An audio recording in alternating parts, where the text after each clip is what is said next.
Well, the South African Federation of Trade Unions has been denied permission to march to Parliament, but organisers say they're going ahead. The plan is to march from Keizergracht to the Civic Centre and then to Parliament. Well, Ronald Masinda is following that march. Let's find out from him what's happening at the moment. So, Ronald, they've been denied permission, yet they say they're going ahead. What's happening there at the moment?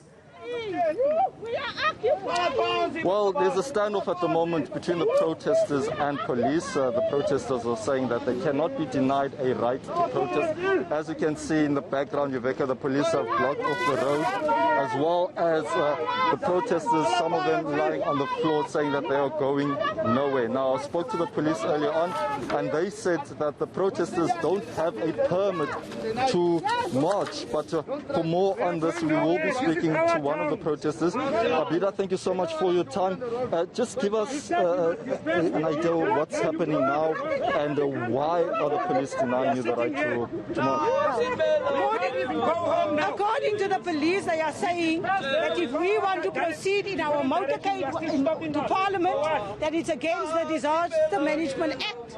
They have now stopped one of our vehicles, the vehicles of our Provincial Secretary of SAFTU. They are refusing to move, so we cannot move. They are saying that if we proceed to Parliament in a motorcade, that it's against the Disaster Management Act. We cannot understand that. They have allowed protesters to protest in Bloemfontein for Ace Magashule's trial. They are allowing people who claim to be eNCA veterans to protest at eNCA. They have allowed the beachgoers at Muizenberg Beach to protest without wearing their masks, without social distancing. We are complying with all the regulations. We are saying it is our right to proceed in the motorcade towards Parliament. If the police are not going to remove their car, that is their police vehicle that is blocking us, we will basically just sit in the road and we will occupy the space. Interesting point that you mentioned about a lot of people who were at that Ace Magashule march.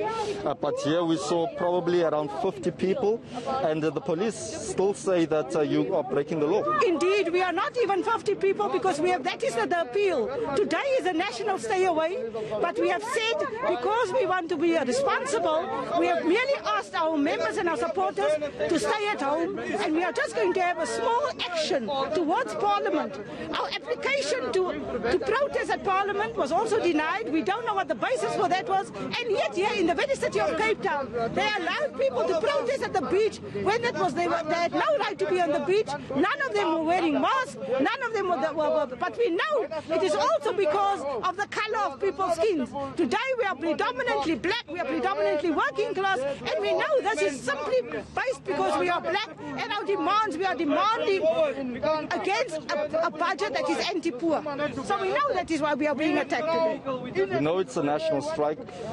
In the Western Cape, do you still have the same message to government? We have absolutely, our demand is very clear. We want a working class budget. We want a budget that is pro-poor.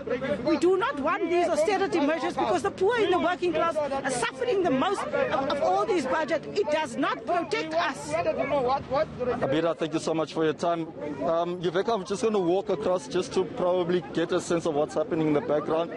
There's a bit of pushing and shoving between protesters and police. We do know that there are quite a number of other police coming through, Yuveka, and they've also threatened to take matters into their own hands. We are seeing live visuals at the moment.